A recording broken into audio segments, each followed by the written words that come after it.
our topic today is maximizing your pay, whether it's through a corporate opportunity, starting your own business, aligning with franchises, partnering with someone, being a consultant, learning about the emotional intelligence and the positive intelligence of what it takes to maximize your pay and really speak what you're worth.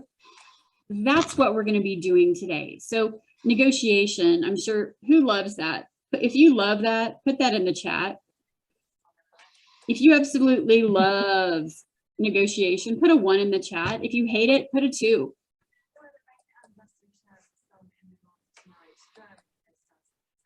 Gina, okay. I believe that, Gina. I definitely believe that. Peter, hi, welcome.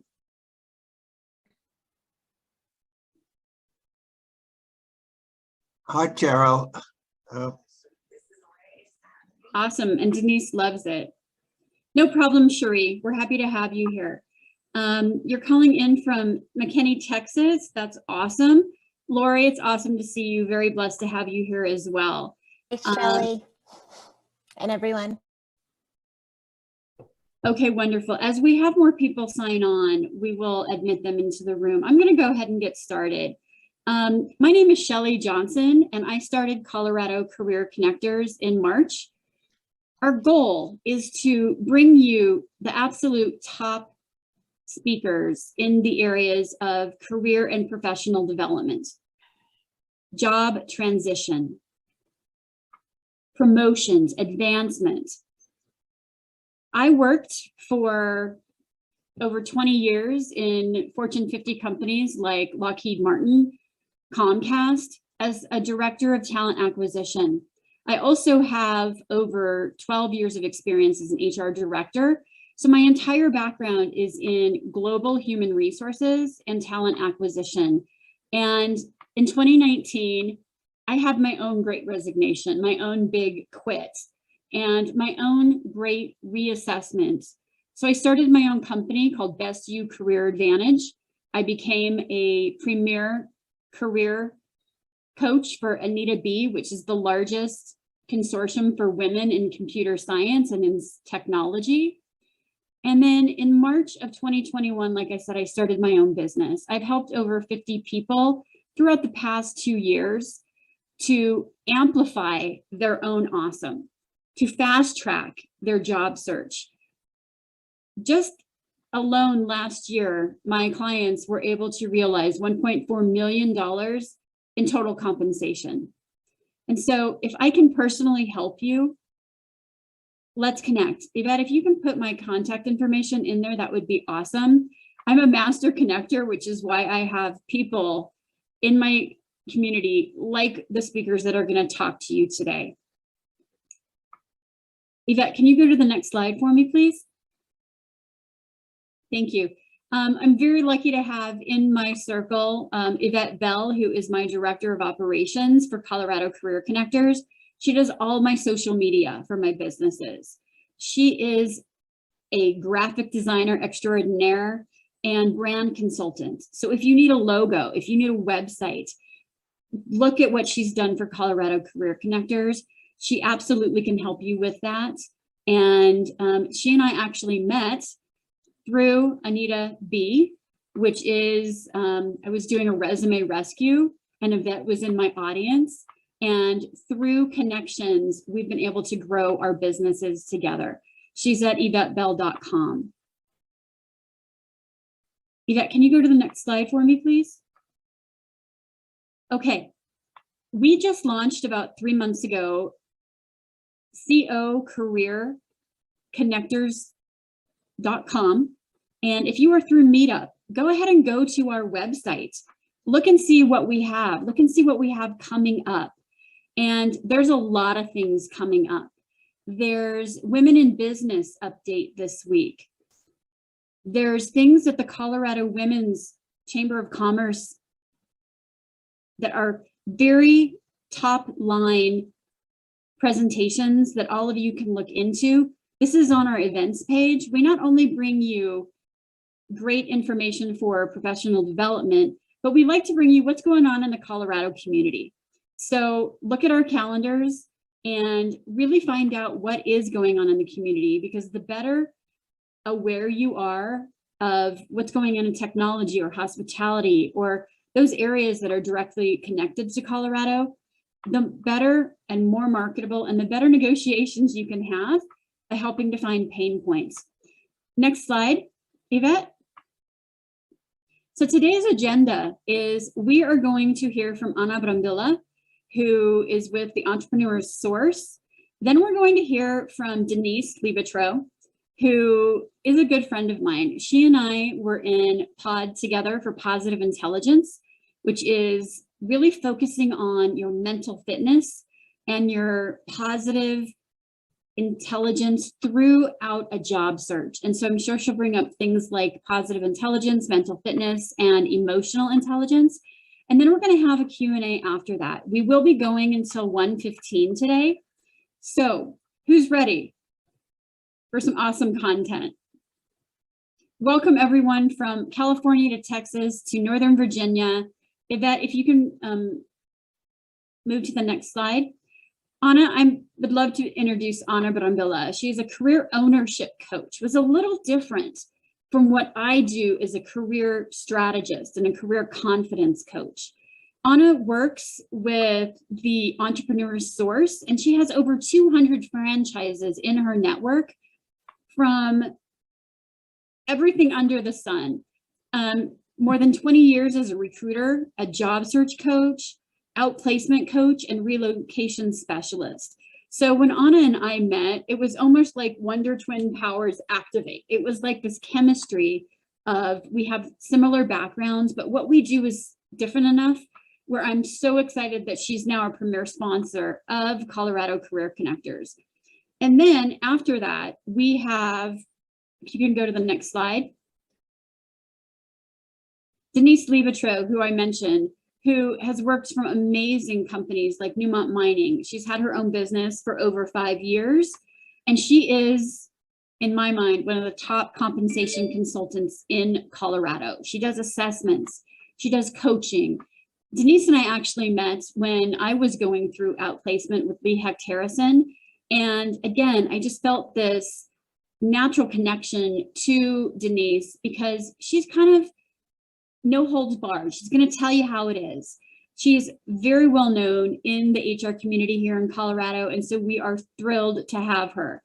So next slide, please, Yvette. Before we get to those, I just want to remind you that in 2 weeks from now, we have more from local recruiters. One is Gina Blair from Boulevard, and another is from Aim Hire, who is an agency that is going to be talking all about secrets to top talent in 2022. It's not just about the candidate market. It's really about answering questions on how you can advance your professional development and your career in 2022. Without further ado, Anna, I'd like to turn it over to you. So Yvette, if you can take down this slideshow and then Anna can present. Thank you so much.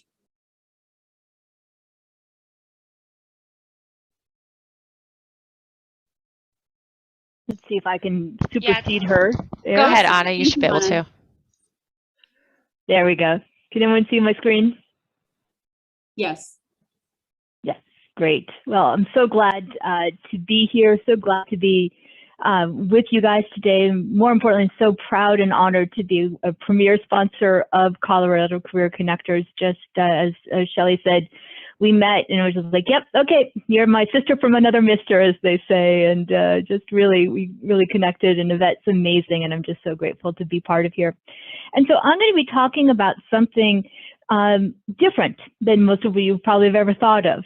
And most of you here are probably going to be looking for a regular full-time job, and that's wonderful.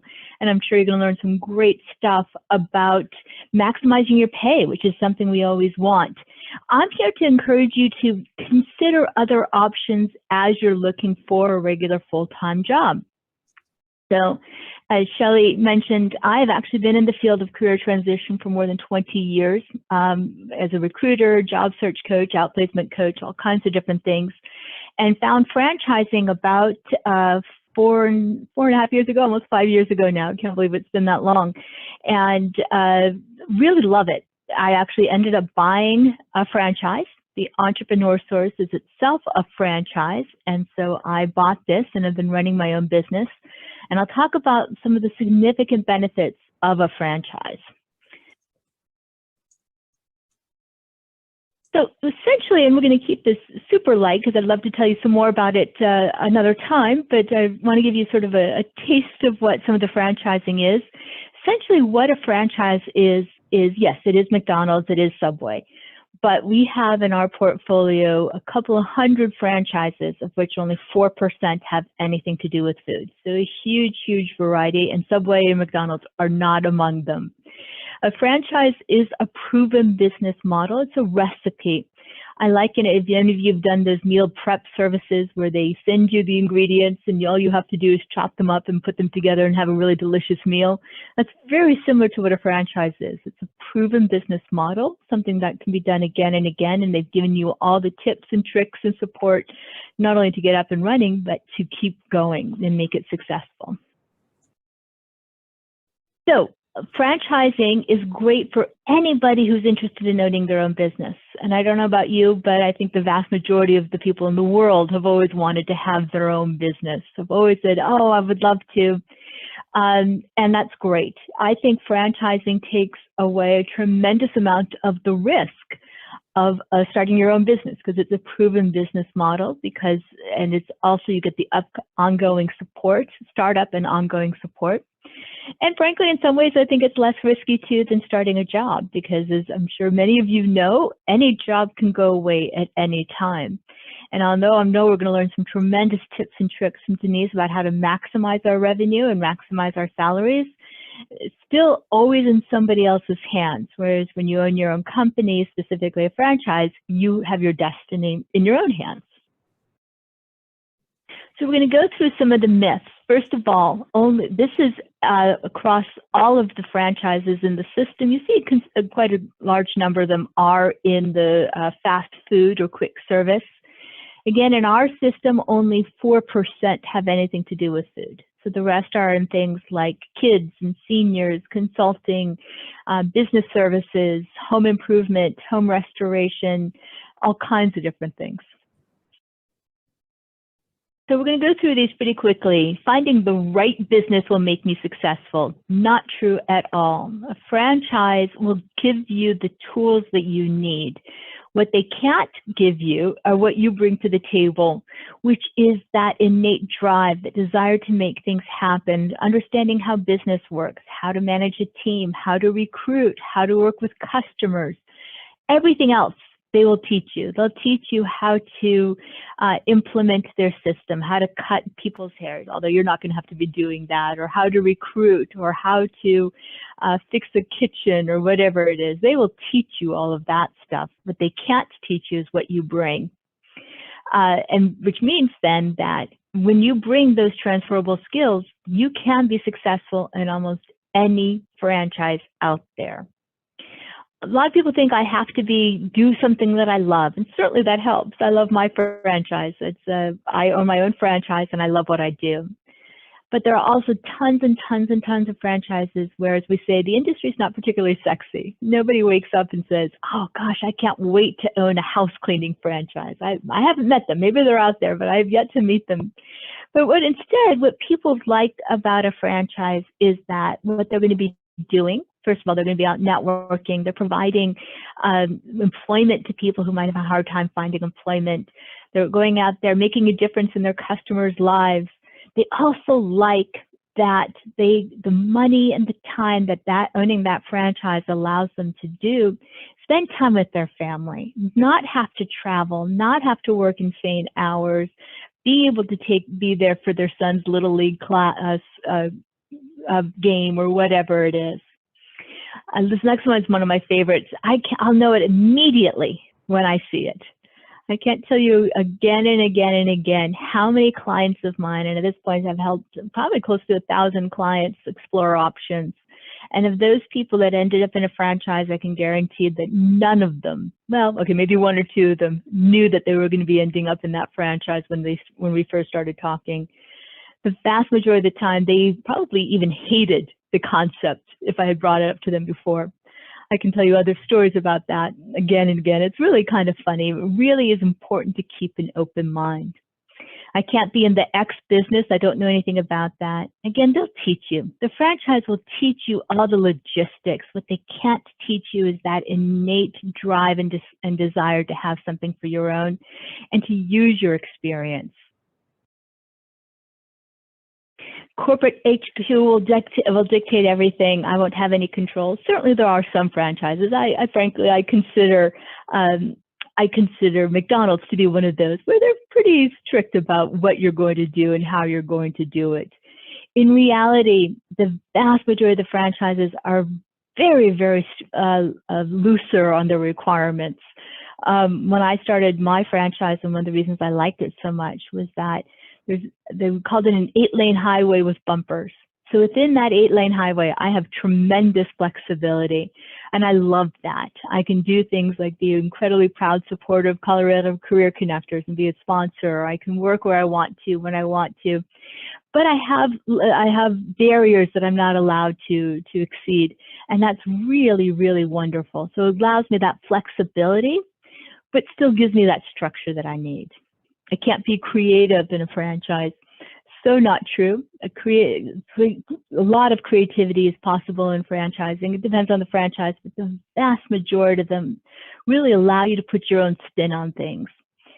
And it requires more money than I have. That's not true at all either for most people. The franchises in our system cost total first-year investment anywhere between about $75,000, $100,000 to $200,000. We have some that are less. We have some that are more, but the majority are in that range.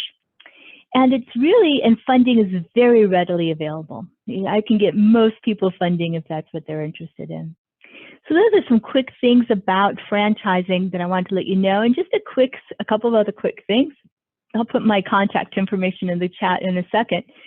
But what I do is I offer a no cost, no obligation. I don't know if you can see it, but I have a sign in the background that says, "Welcome to the safe zone."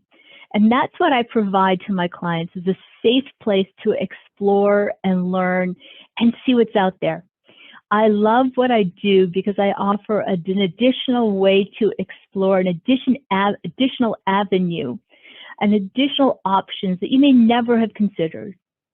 And the vast majority of my clients don't end up in a franchise when they work with me, and that's wonderful because it's all about learning and exploring.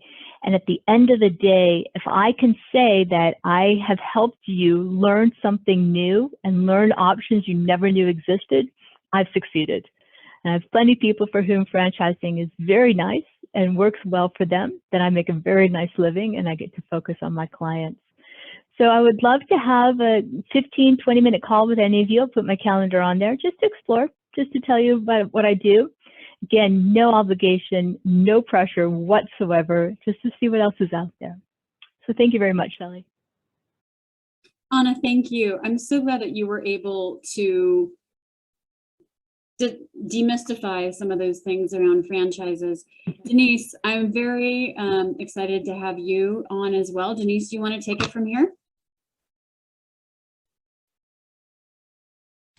Yes, love to, now that I have myself off of mute. Hello, everyone. We're going to talk about how to maximize your pay. I've got a lot to share with you today, so I'm going to jump right in. As Shelley said, I have been in business for about 5 years. I do work with employers, so I help them design HR and pay programs so they can maximize their profit and impact. I also work as a career and pay negotiation coach, which means that I use my insider knowledge, having worked with employers for more than 25 years, to ensure that people are asking for more money in the right way. There are ways to go about negotiation that will not go well, and then there are ways that you can go about it that are smooth and easy, and it makes it an enjoyable conversation. I do a lot of speaking and training on a variety of topics. I'm also a board member on some boards, but I'm looking for another board opportunity as well. So that may be something you hear about, and if so, and they need some human capital expertise, please let me know. There are a number of factors that impact your pay over the course of your career. And the first one is mindset. We'll talk about the importance of networking. We'll dive a little bit deeper into some negotiation strategies and how to articulate your value proposition. We'll also talk about some blind spots in emotional intelligence and influence. And then we'll talk a little bit more about how to have some difficult conversations, because that's a skill set that you can improve over time. And so with that, let's jump in on mindset. There is a great difference in mindset between scarcity, which is what the desert represents, and abundance. I think that we all know it when we are around someone who has a scarcity versus an abundance mindset. Leaders who show up with an abundance mindset prioritize better. They look for win-win solutions, and that's what I do when I help people negotiate. I'm going to help you find win-win solutions, something that both you and your employer can live with. I'll also touch in our presentation today for those of you who may be doing some freelance consulting, contract kind of work. We'll talk about how do you price yourself in those types of situations. Scarcity mindset is one where there's a lack of trust, a lot of micromanagement. People typically feel like it's pretty toxic. And in a world where we hear a lot about the Great Resignation, I think there are a lot of people who are jumping from one employer to another right now because they've experienced what a scarcity mindset can be and what behaviors that aren't very enjoyable in the workplace can cause. When I think about scarcity and abundance, if you're an entrepreneur, I think about someone who might look at interactions with potential clients and think, you know, if one of those didn't pan out into an actual sale, they go, that's okay. Had a great conversation, and I'm sure I'll be talking to somebody else later this week and it'll be fine. Someone in a job search who has a scarcity versus an abundance mindset might say something like, you know what, scarcity might sound like, gosh, I really wanted that job, and now I feel so depressed, and I just don't feel like doing my job search today.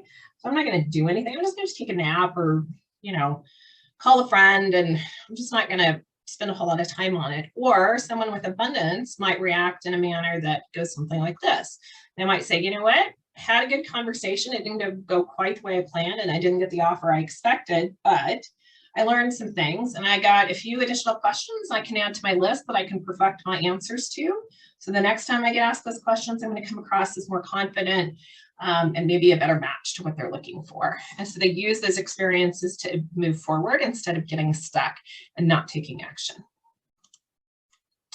I firmly believe that who you know and who your network is drives your net worth.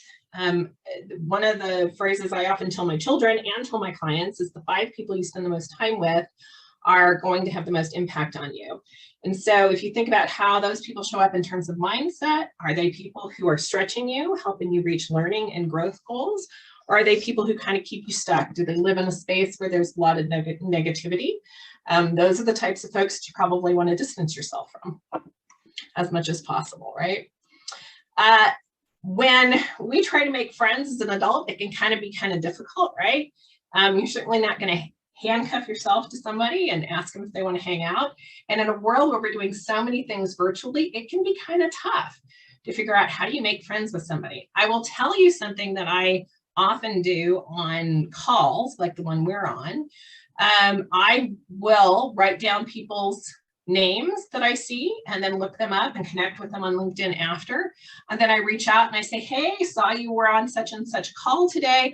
Would love to spend 10, 15 minutes with you and just get to know you a little bit better, understand more about what your goals were and why you were on the call, and see if I can start developing a relationship and making some friends. I am always surprised at how when I reach out to somebody like that, 1, not very many people do it, and 2, how often that leads to something more. And sometimes that more is a sale. Sometimes that more is just somebody in my network who turns out to be a great friend. And oftentimes it can become someone like Shelley, where we share clients, and I recognize she's got a level of expertise that maybe I don't in something, and she recognizes I have a level of expertise in something, and Anna is the same way, where we can refer people to folks that we know are experts so that people can get the best help that they can. I took a class many years ago from a gentleman named Scott Halford, and Scott taught a class on influence. And I think of networking as just making friends, and I am an introvert by nature. And so sometimes it's hard for me to kind of put myself out there. And I try to just make a difference. I try to think of my presence or that other person's presence as a gift. And I ask myself this question: were they made better for having been in my presence? If you are networking in your job search and you're trying to get known so that you are the one chosen for a job, be memorable because you made something better. And sometimes that better is just simply listening to someone. But asking yourself the question, were they made better for having been in my presence, is a really profound question to ask at the end of the day.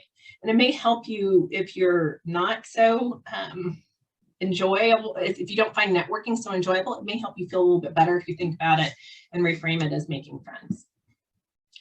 With that, Shelley, Yvette, is there anything going on in the chat that I need to be aware of?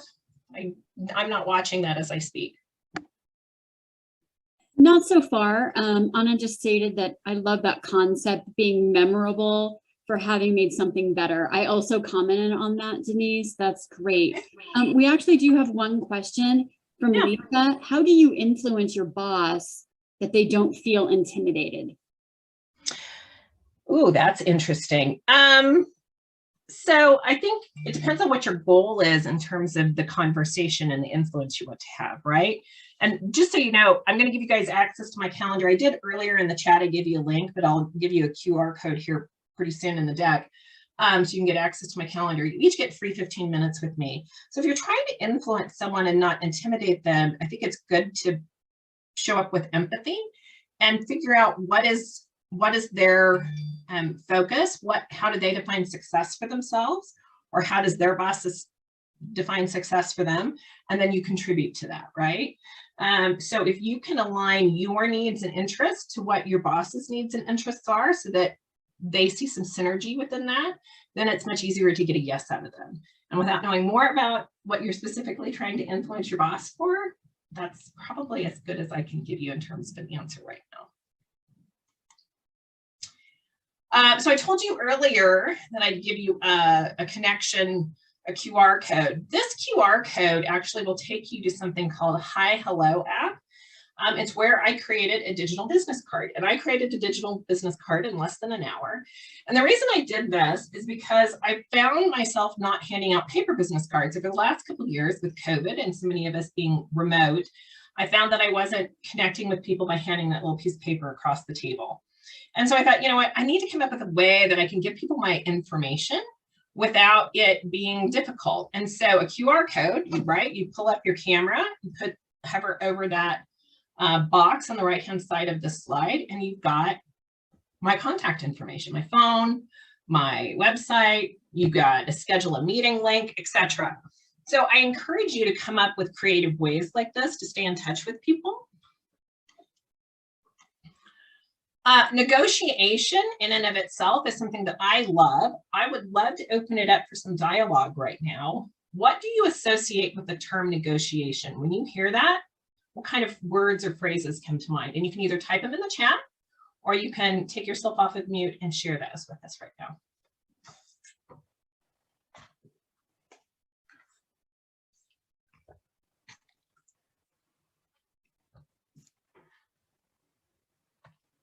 Arguing, mutual benefits, zero-sum game, confrontation, getting the best deal, conflict, heart palpitations, things like that. Goal to reach an agreement. Oh, and Cherise said, Denise, your digital card works. I like it. And Pam is saying that negotiation is a value proposition. Yes. Negotiation for Maura is also being compensated for what she is worth. So really good interaction. Thank you so much, everyone. So we're getting kind of a positive value proposition to a, oh crap, I have to actually negotiate. And that's really scary for me. And it can be really scary when it's for you, right? I think sometimes if you're negotiating on behalf of somebody else, so some of you negotiate probably in your jobs, or if you're a consultant or a freelancer, you negotiate in that capacity. Sometimes it's easier if you're negotiating and it's not about somebody, not about your money. It can be very emotional if it's about yours. Yeah. Characteristics of good negotiators vary, but I think this list captures a lot. They do a lot of planning. I'm going to give you some questions that will help you plan your next negotiation. I think it's very important to not make assumptions and to be curious. Listening is a skill. I think most of us know what it feels like to be truly listened to, and it's important in a negotiation to show up with big ears and sometimes be quiet more than you talk. Empathy is walking in the shoes of the other person, right? Understanding what's important to them, what they're trying to gain from the negotiation, and not just thinking about your side of the negotiation. And as personal as it may feel and as emotional as you may get about some aspects of the negotiation, it's not personal. Employers are trying to make sure that they're getting the best value for their spend. And if you are an entrepreneur, same thing applies. Your clients are trying to get the best value for their spend. The good news is there is lots of free data out in the world, and these are just some of the resources that I use. I also have a data source that I use with my clients that I have paid for that is similar to what employers would use.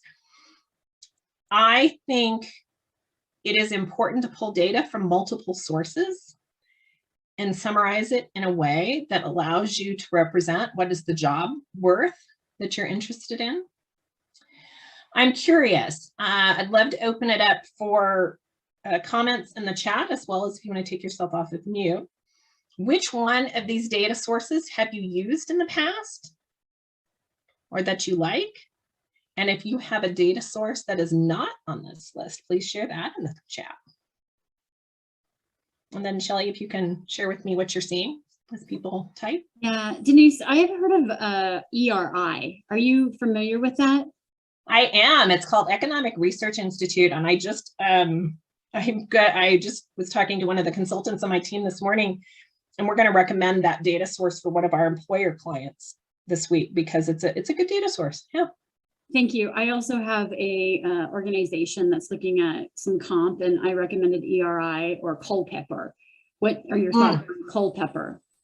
ERI and Culpeper, I think, so there are lots of different data sources, and Shelley, if you want to take it offline, we can certainly do this after the call today.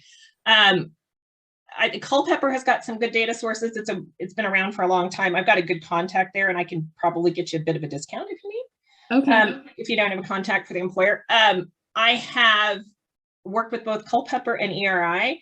I think they're good for different reasons. Okay. There are certain clients or certain people I would not recommend use those data sources. So, and just like this, there's some data sources that I think are good for some reasons and some that are not so good for other reasons. So. Awesome. I'll follow up with you. But from our audience, they're saying salary.com, Glassdoor, PayScale, Indeed, Mercer. Mercer's good. LinkedIn usually as well. So yeah, I've definitely used Mercer and Watson Wyatt and Aon in the past as well. So thank you so much. Yep. And some of those data sources and words that Shelley and I are speaking, you guys do not have access to. They do not provide free data. They are only Culpeper and ERI and Mercer and Aon and Radford. They only provide data to employers. So you're not going to have access to those. And there is a bit of a dance when you're negotiating and you're using a free data source like what I have listed here versus what an employer has. There might be some differences. And so I help my clients kind of navigate that in their conversations. But there's lots of free data out there. Take a quick question from, we actually have a caller from the UK, from London. His name's Peter. How do you find the market rate for a job, and can you get a go-between to do the legwork? That's what Denise is here for, and that's what Denise does. I do that. Absolutely. Do you as professional bodies offer info on pay levels? Not sure what you mean, and I would absolutely recommend that you make an appointment with Denise because she would be amazing with that, Peter. Yeah, we can talk, Peter, about what you're specifically looking for. I think of it in two steps. One, what is the job worth? So in this example, I pulled data from salary.com, PayScale, and Glassdoor. They might call the same job different things. You should be able to get base pay and total cash compensation base plus bonus. Most data sources that are free will not have long-term incentive. whether that be stock or cash involved in it. There are different ways you can go about getting that data. And then once you have that from a couple different sources, you take an average and then build a range around it, plus and minus 10%. Most employers target the middle of the market. So this building a range around the average typically works. There are some employers that target higher than the average, but if you anchor yourself to the middle of the market, that's a good place to start in your negotiation. We have a question, Denise, from Lynette. Do you find any of these to be the most accurate over another? You know, if it's the Lynette I'm thinking of, I do like salary.com the best. And here's why. You can drill down in salary.com and get to more discrete data sets than just a broad data set. You can do it by geographic location typically. And their data set is pretty robust in what they deliver for free to people. LinkedIn and Glassdoor, it very much depends on, those are data sources that are crowdsourced. So you as an individual have to provide your data, and then they aggregate that behind the scenes and then spit it out on their website. Depending on the sample size, sometimes they don't have big data sets. And the further you go up in the hierarchy, if you're looking for some really senior level positions, a lot of times data sources that are crowdsourced won't have much data because senior executives don't provide their data and things like that. So it kind of depends on the type of role. I would also tell you, some of you have got really unique skill sets, whether it's in tech or maybe engineering or construction or something like that. And sometimes it's just really tough to find data in some of these free data sources, or maybe you're doing a job where it's kind of a blend of a couple different things and it's just kind of tough. That's why I always offer that free 15 minutes. So if you need help kind of navigating to a free data set and like, how do you utilize it to articulate your worth, we can have a conversation on that.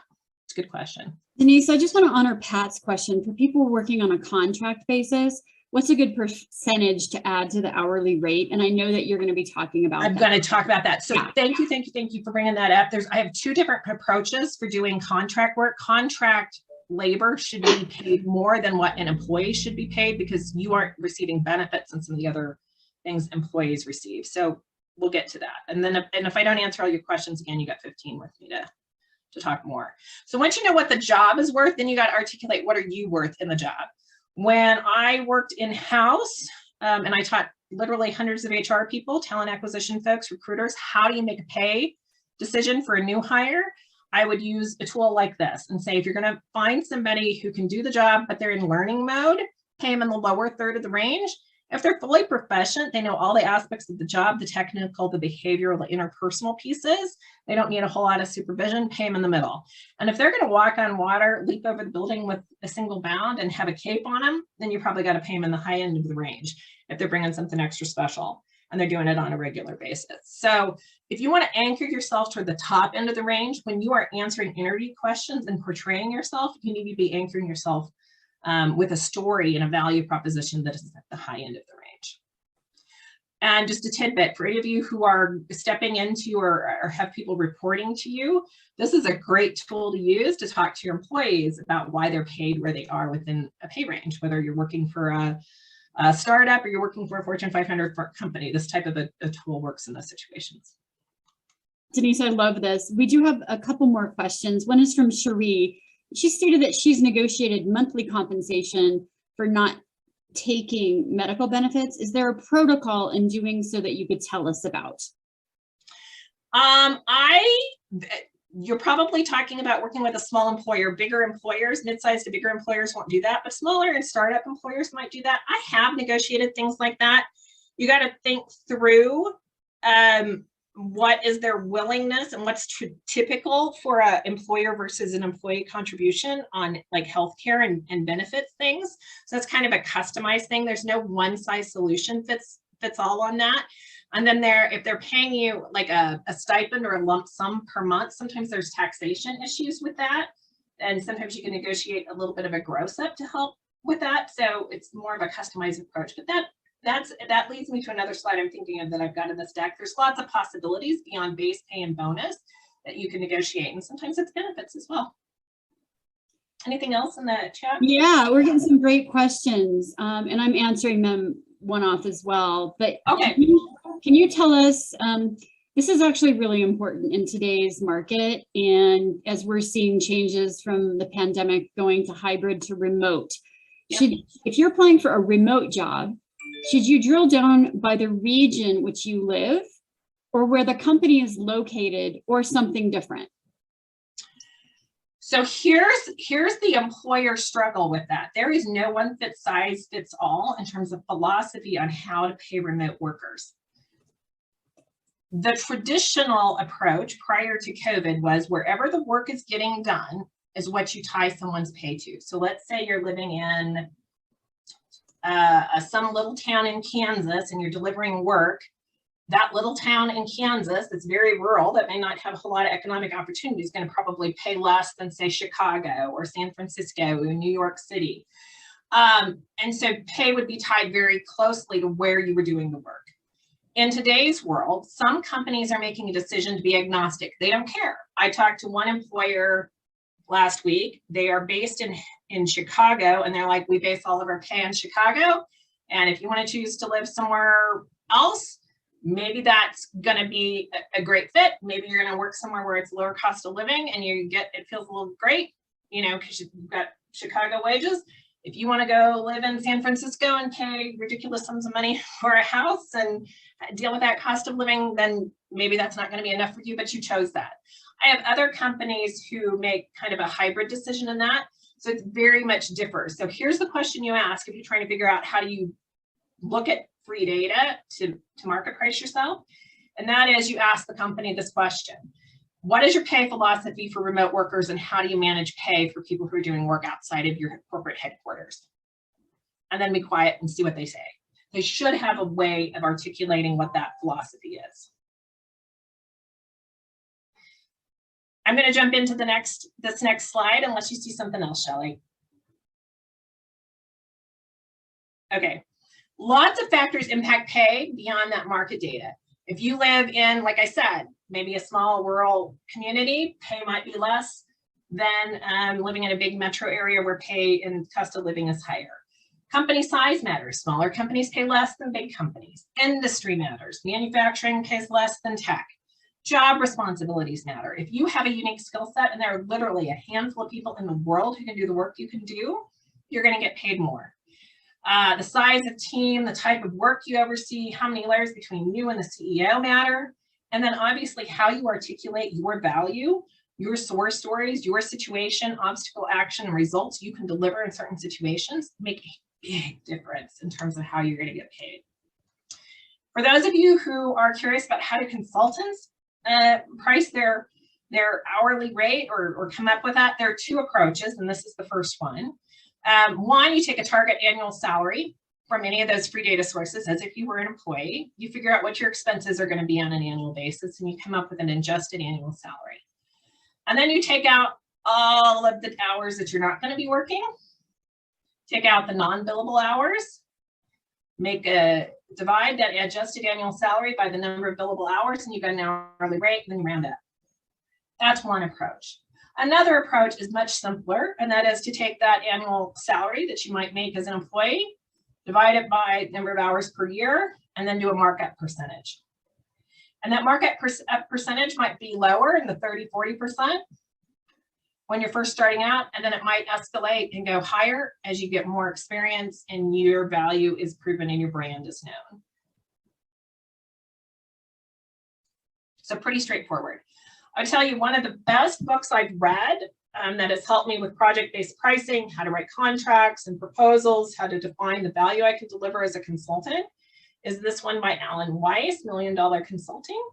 Also helps you develop an approach for retainer-based pricing so you can get reoccurring revenue. So also an important factor to consider if you're going to run your own business.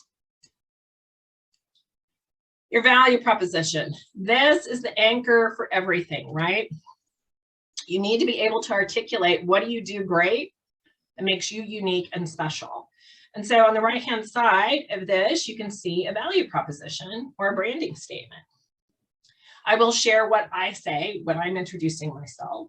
I say I'm Denise Liebetrau. I'm the founder and CEO of a company called Prosper Consulting. I am passionate about making sure people get paid what they're worth. And then I'm usually quiet because people go, wait a minute, how do you do that? I say, well, I do it two ways. I am a consultant and I work with employers to design pay programs that help them reach their business goals. And I'm a career and pay negotiation coach, which means that I help people maximize their pay if they're a new hire, if they want a promotion, or they're navigating some difficult issue in the workplace. They call on me and I help them get to a better place. My goal is to make sure people are prospering in their personal and in their professional lives. So having something that you can articulate verbally or in writing, oftentimes you will see this at the top of people's LinkedIn profile in their summary section. It will be at the top of many people's resumes. So if you don't have a personal branding statement that articulates what's unique about you, I encourage you to do that as homework after today's session. Source stories are another way of justifying your value. This is an approach that Shelley and I learned when we were both getting resource help from Lee Hecht Harrison, which is an outplacement firm. It's an approach to answering interview questions, and I would encourage you to take the time to write down your answers to this. It's critical to be able to succinctly and articulately share what you deliver that someone will find of value. And it's contextual, right? If you don't articulate your value in the context of what the company cares about, it's going to probably fall flat. So knowing what the company's biggest goals are and what their biggest obstacles are to reaching that goal are really critical. And that takes research and insight. I never want to talk about pay, and this is how I help my clients maximize what they're getting. You never want to talk about pay first. You always want to talk about your understanding and validate what you know to be that employer's view of success. You talk about how you can contribute to that success, and then you talk about pay. If you don't get that sequence right, things will not go well in a negotiation. And there's lots of possibilities. Well, I'll often work with people and they'll think of base pay, or they'll think of bonus or sales incentives, and sometimes higher level positions will start talking about stock or cash kinds of opportunities. But literally, there are so many other things. We just had someone who brought up the fact that could you negotiate and get something to cover benefits if you're not going to sign up for benefits for that employer. So maybe you can get sign-on bonuses sometimes. Sometimes you can ask for more paid time off. I've helped people negotiate different job titles. I've helped people get all sorts of different things over the years. And as an in-house compensation and HR leader, I've designed all sorts of things for employers in order to make offerings to employees in order to attract and retain and keep them motivated and productive. So there's lots of different opportunities besides cash. When you're negotiating, there are a couple different ways you can negotiate. You can come out of the gate and you can say, I want this, and they'll say they want this, and then you meet somewhere in the middle. Normally, position-based negotiation like that leads to some dissatisfaction on either one or both parties' parts. So it's not my favorite way to negotiate. You can get to a solution, but it's not typically a win-win. I tend to focus more on interest-based negotiation, where you might start off by stating your position, but then you go into a dialogue and you explore and you figure out what are their interests, what are their needs, what are they willing to give on, what am I willing to give on, and then you find common ground and find that overlap. If you do it right, it creates this beautiful, transparent, lovely conversation. I'm working with a client right now, and she's negotiating for a very senior level position.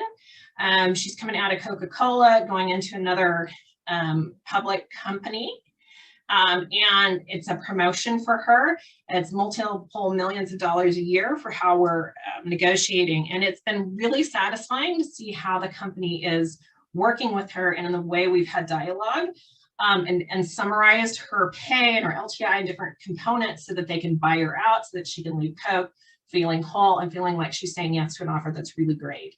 Now, I don't just work with senior executives, I work with mid-tier managers and above as well, and individual contributors who've got a unique skill set and something that's of value. I typically don't work with people who've got less than 10 years of experience, but you each have 15 minutes with me. So don't hesitate and don't think that 15 minutes is going to expire in 3 months. It's there for when you need it.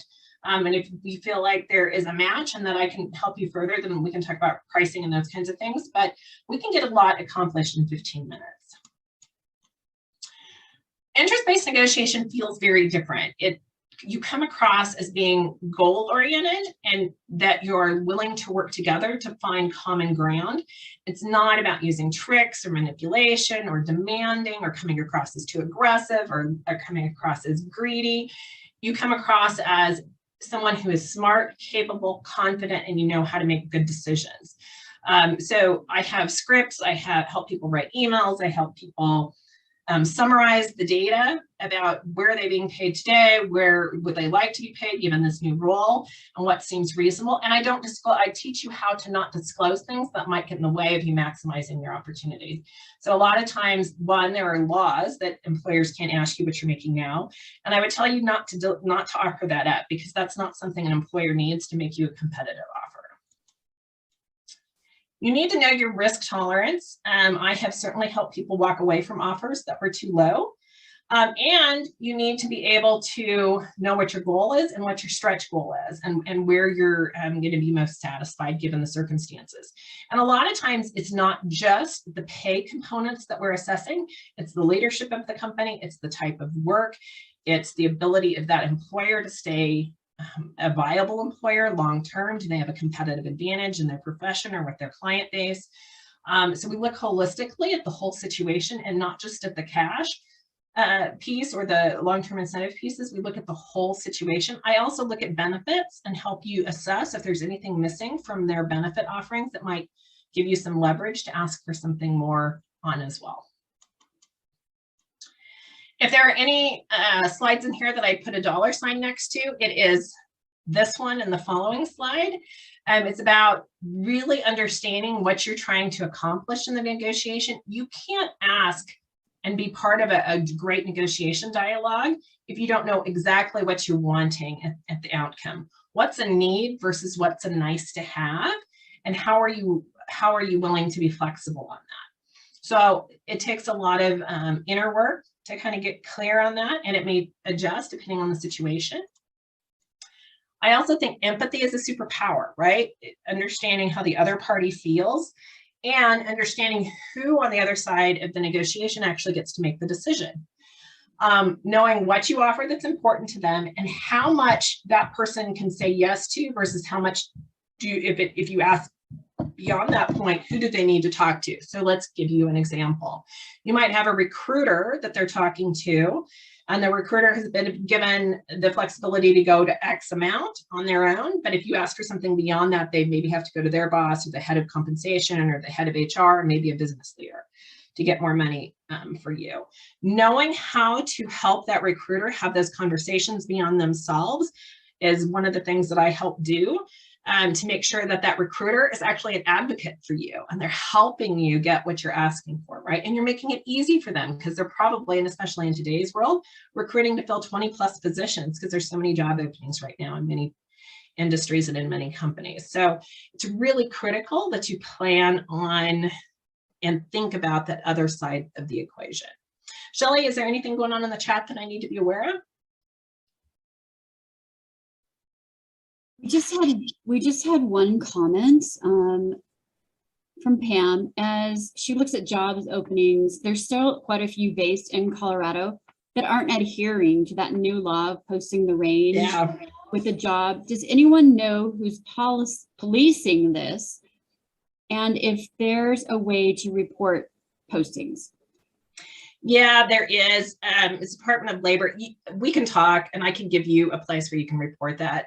There are some employers who are stubbornly refusing to post those ranges. And by the way, I would be happy to work with them to get their house sorted out so that they could actually post ranges.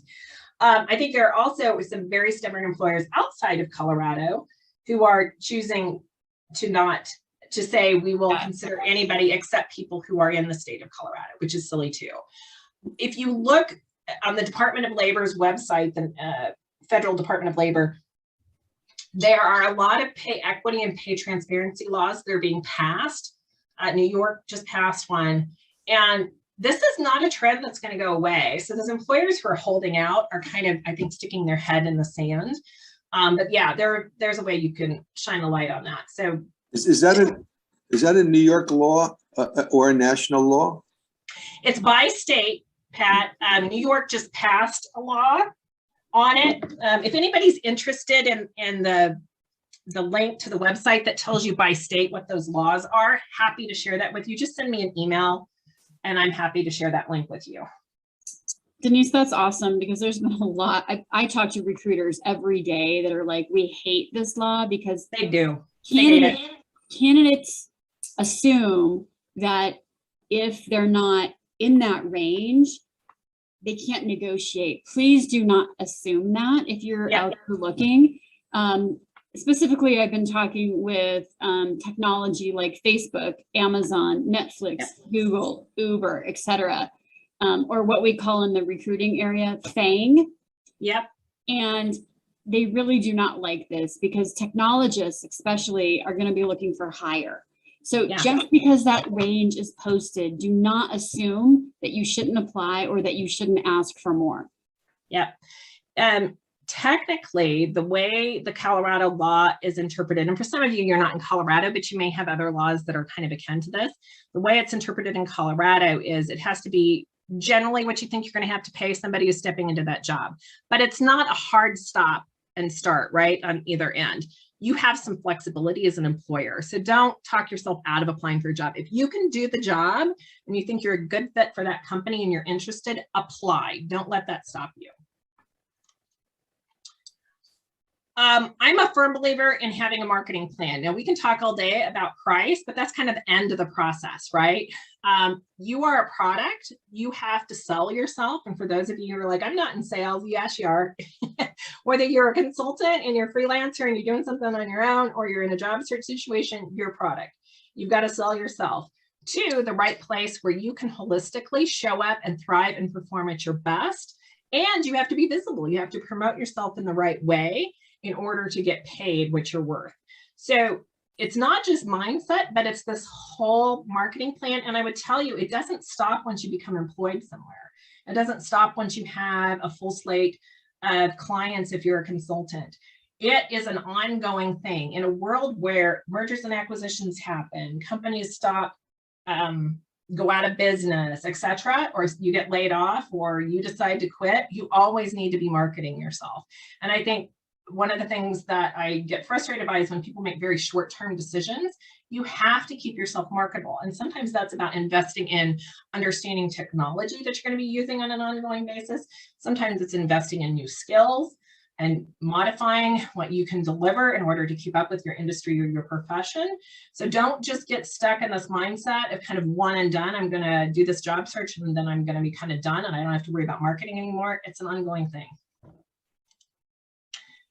There are many ways to talk about the value you deliver. On the right-hand side of this slide is a list of all sorts of things that I think about when I'm working with clients and we're talking about their value proposition. For those of you who are consultants, there are all sorts of buy triggers that you need to be thinking of about how you're articulating the value you deliver. What outcomes are you selling? It's making money for your clients, it's saving them time, helping them be more productive, etc. But you have to know how to sell yourself in the context of whatever side of the equation you're on, whether you're a consultant or you're an employee. I think there are a number of performance superpowers or blind spots that sometimes get in the way of people getting paid what they're worth. EQ, or emotional intelligence, is incredibly important. I know Shelley and I were in a training group together called Positive Intelligence, again, mental fitness and how do you show up in a way that allows you to be your greatest self. It really matters as you climb an organization. And I would tell you, in a world where we are doing things virtually, for many of us, emotional intelligence is a distinction that will set you apart from other people you're competing with. So being able to role model that in the context of how you answer questions is really critical. And research shows that you will make more money if you have a high emotional intelligence. And here's the best part. It's a skill set. You can learn this. I offer assessments in this because I like to help people figure out what their blind spots are and work on them so that they can eliminate those, so they can get rid of those barriers to high income. And so emotional intelligence is really critical. You know when you've been around somebody who doesn't have it. The other thing I would tell you is influence. How you influence someone is really critical as well. It's not just about how you look and how you speak, it is about how you act. That capability of being congruent across all three is really critical. And so I do some work in the area of executive presence with senior leaders as well, because that, especially when you're director level and above types of roles, is really critical in order to get a deal across the line that is maximized. Emotions are going to come up when you're in a negotiation. It's not situational. It's not a personal situation. The employer will not care if you have a kid who needs braces, or you've been struggling to make your mortgage payment, or you've been out of work for 6 months or a year. They're not going to care. They're going to care about what can you deliver that they care about to reach their goals. And so that's what you got to stay focused on. I also see people sometimes really rush in negotiations, and this is not a place where you want to rush. If your potential new employer says, hey, I'd love to talk to you on Wednesday, I'm going to be getting on a plane, so we could talk right before I get on. Say, no, I'd really love to be able to put at least 30 to 60 minutes on the calendar so we can have a robust conversation. I can ask my questions and we can have a good dialogue and we can focus, because this is really important to me, and it matters to me that we start off this relationship as employer and employee in a really good way. I don't want to rush through this. You want to make sure you always get everything in writing. I have rewritten or modified offer letters many times to try to get the right language in letters if it's too general, in order to protect my clients. Sometimes we'll negotiate for things that are unique, and if it's not in that offer letter, it did not happen. So if that recruiter or that HR person, or maybe even your business leader that you're going to report to, leave that company, you want to make sure it's documented in the offer letter. And the example I give is I worked with a woman for 12 years when I worked in telecom, and we had 6 bosses over that time period. Brenda had negotiated an extra week of paid vacation. It was not in the HR system. It was only in her offer letter. And she had to pull that offer letter out every single time she got a new boss to remind them and tell them that she had an extra week of vacation. So before she would code her time, she had to work through those first 5 days before she did that each year. So there are all sorts of little things. How is bonus done? Are you going to get some sort of prorated bonus if you come in the middle of the year? Are you going to get it paid at target, or is it going to be modified by performance, whether it's company performance or your performance as an individual? All sorts of things can go into an offer letter to try to protect you and to make sure all those things you agree to are appropriate and in the right way. I've also reviewed employment contracts if you happen to be in a situation where you have an employment contract. Research and know your worth early in the process. Recruiters do not like to mess around. They want to know that you're going to be within the ballpark of what's reasonable. And again, what they put on postings, not always the full range that an employer can work with. Use your emotional intelligence, plan, practice. Don't leave it to whim. Don't wing it. That's not how good negotiations work. You got to plan it out. Make sure you write out your talking points. For those of you who are like, oh my gosh, I need 15 minutes with her, scan this first QRC code on the left. It gives you immediate access to my calendar. For those of you who want to keep my contact information and want that digital business card, scan the contact on the right, or it's got hi in the middle of the QR code. With that, I would also tell you on my website, prosperconsultingllc.com, you can click on social and you can find me in all of these social media channels.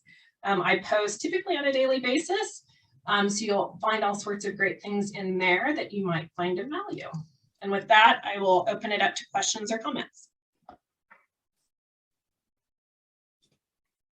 So that's a lot of information, and there's a lot that has been coming in via the chat. Thank you so much, Denise and Anna, for your input and just subject matter expertise today. I want to just remind folks that we will be sending out a recording of this, and Denise is absolutely an expert in this area. And I highly suggest that you spend 15 minutes with her, because many of my clients they've gotten higher pay. She has taught me many things about this, and she and I work as power partners to assure that this community is asking for what it's worth. So just some of the bullet points and the nuggets that I heard from both Anna and Denise today is abundance is a mental game. Abundance is all about quieting those negative, fearful, overwhelming, stressful thoughts that you have as someone who wants professional development or a job seeker. That is why emotional intelligence and positive intelligence are so important. And there's probably 5 or 6 people on this call that have gone through that program with me. They're feeling better about their story. They're asking for what they're worth. They're not feeling undervalued anymore. And so Denise and I can help you with that. That is where we do align. And we want you to ask for what you're worth. This is absolutely a candidate's market. And like I said, for my own clients, they got 1.4 million in increases last year. These are people who felt undervalued and stressed and burnt out, and you're worth it. So spend 15 minutes with Denise or with me and listen to those ideas. If you are interested in franchising with Anna, to be your own boss, to not be on the list of a potential employer, because I just bought Time magazine yesterday, and it talks all about the future of work. It's going to be hybrid. It's going to be us as women and men, as parents, helping to homeschool our kids. It's going to be you out there, but please ask for what you're worth. Denise, I love your focus on interest-based negotiation also. And what pops into my mind are those triangles of you have to, so throughout your conversations, you're negotiating from the minute that you send out a LinkedIn posting. You are negotiating your brand, your image, your emotional intelligence. So you have to find out what are the pain points of the employer, and then make sure that you are stating how you have solved those problems. If you're doing that and you're finding those pain points, or what we call the Sunday night problem, then as you're negotiating, you can say, you know what, remember that we spoke about this pain point or this obstacle? I've done these things. This is where your sores come up that Denise was talking about. The situation, the obstacle, the actions, and the results of what you're doing, those sores should be on your resume. They should be stories that you're telling in your interviewing, and they should be negotiation points that you're leveraging in your negotiations. So I see some chats going on. So that's really what I got from Denise, and thank you so much. So if you need to modify your offer, if you need to write an email about negotiating something differently, Denise is definitely worth 15 minutes of your time. I also wanted to comment on something that Denise said earlier, is recruiters don't have the time to beat around the bush. And I can tell you that is so true. I am a recruiter. I am a part-time recruiter for technology companies and for a construction company. And we do not have time to beat around the bush for that. It is nice when you know exactly what you're looking for and that you have the confidence to say what you're looking for. As a part-time recruiter and a consultant, I was talking with a CFO of a company that I'm now working with. The reason she hired me is that she's like, I love your confidence.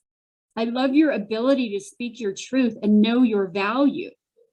So as entrepreneurs, as consultants, as full-time employees, please know that value. Denise, I see you smiling on some of these. Yeah. So if you don't believe in your worth, no one else is. No one else will. Know your worth. I have a t-shirt with that. Know your worth. You got to know what you're worth. And if somebody doesn't want to pay it, it's fine. They can go find somebody else. They can go get cheaper. It's fine. They're just not going to get as good as you. Awesome. Let them go. Exactly. Looks like there's some, so Denise, if you want to take it off of screen share and just allow us to see the audience, we'd love to interact with everyone on the phone right now. Yep. And that's why we have extra time.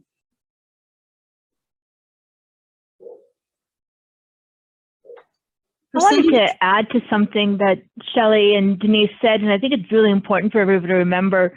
your negotiation doesn't start when they make you the offer. Your negotiation starts from the very moment that they're interacting with you, be it your LinkedIn profile, your resume, whatever. That's where you're already starting to prove how wonderful you are. And so keep that in mind as you're putting yourself out there with your resume and so forth, because you bring so much to the table and you set yourself up for success by proving that from the very beginning. It's very true. It starts with the initial interaction because they're getting a perception in their brain of your value and your worth by how your LinkedIn profile looks, your resume, how you articulate and how you respond on social media, because guess what? They're going to Google you. So make sure you're presenting yourself in a manner that is consistent with the image and the brand and the value you want to create. There's a question here from Pat. Sorry if we missed it because we did go pretty quickly. Did you cover the percentage someone should add to a contract position to make up for benefits? So I was just putting to him $1 million consulting, and yes, but can you talk about a little bit about that again? Yeah, it's anywhere from 30–40% typically when you start off, and then you can go higher once your brand is known and well known. And I would also tell you this: your riches are in the niches. So people who try to be generalists and Shelly's probably laughing at that, but riches are in the niches. So if you know, like, what is that really secret sauce, that awesome stuff that you do that nobody else can do quite like you, that's where you get major bang, right? So it's being able to articulate that value story, but 30–40% to start off is good. And then you can escalate as you go up and as you gain more brand recognition and can deliver more value more efficiently.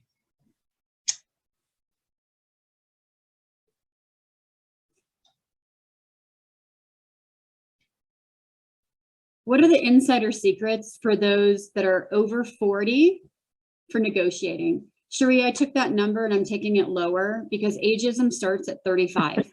Yeah, it does.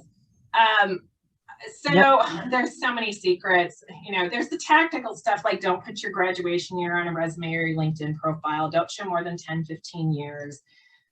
Don't use an AOL email. Don't use anything but a Gmail email, frankly. There's a lot of like little things that can give clues. I would tell you a lot of it has to do with how you present yourself, your confidence, and your ability to articulate in the right words and phrases that are up to date. I have had people say, what about appearance? Should it, you know, people who are 50 plus and they're like, should I be getting rid of my gray hair? I'm like, you just need to be able to show up as authentically you. And there's a fine line there. You can play the game to a certain extent, but you also want to be able to show up as authentically you. And so I don't want you to change yourself a whole lot, but there is ageism that exists. But I will tell you, that's one of the things that drove me to start my own business, is that I was like, you know what, I'm kind of done with the whole judge me because I got gray hair or judge me because I'm over 50. That's great wisdom. I've got 25 plus years of experience. If that's a problem for you, then we probably shouldn't be working together. And I kind of just got done with the whole I'm going to be an employee thing and decided to start my own business.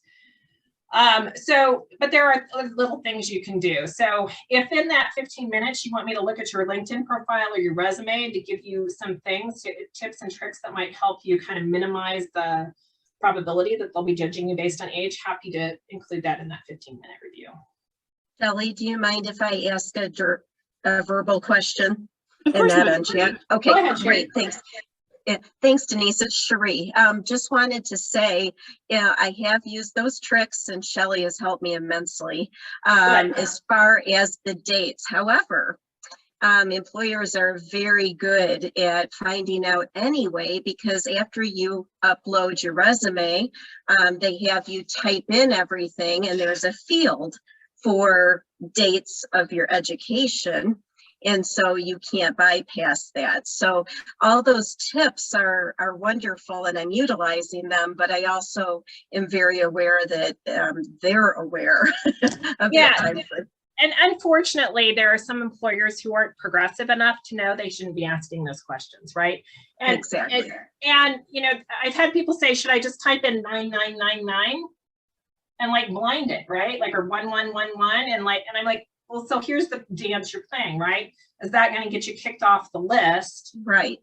Right. And you're not going to get an interview. Each one of those little things is a little hurdle, because what you want to do is get an interview, right? Because when you can start interacting one-on-one with somebody, then kind of that written stuff kind of becomes secondary, and they get your energy and they get a sense of who you are, and it becomes a little bit more your game, I think. So I know it's frustrating, and I hate having to retype stuff, right? I'm like, oh, you think from a technology perspective that those online recruiting platforms would be more advanced, but a lot of them have. Agreed. Agreed. Thank you so much. You're welcome. So we have hit our time. We hope that you've enjoyed this edition of Colorado Career Connectors. There's been a lot of information in the chat. We will be sending out Anna's contact information, Denise's contact information, but whether it is talking about executive presence or EQ, or learning more about franchise opportunities, or learning those tips and tricks on what to do in resumes, that is where Anna, Denise, and I are very happy to help you. Please do not forget to sign up for our next Colorado Career Connectors, which is on the 28th of this month. We have 2 high-level recruiters coming in. And then I have to tell you, in March, we have a Zendesk product development. It's the hiring manager's perspective, a focus on our military and veterans. We're going to have the head of product development from Zendesk, the past head of Amazon military recruitment, now at DocuSign. I'm working on getting the head of Raytheon military. We are here to make a big impact for inclusivity, diversity, and belonging. And we would love for you to help get the word on Colorado Career Connectors. We are here for your professional development and to ensure inclusivity throughout the nation. Thank you so much, everyone. Special thank you to Anna and Denise and to Yvette for helping behind the scenes. We will see you soon, and we hope to see you on our calendars. Let us know how we can best support you.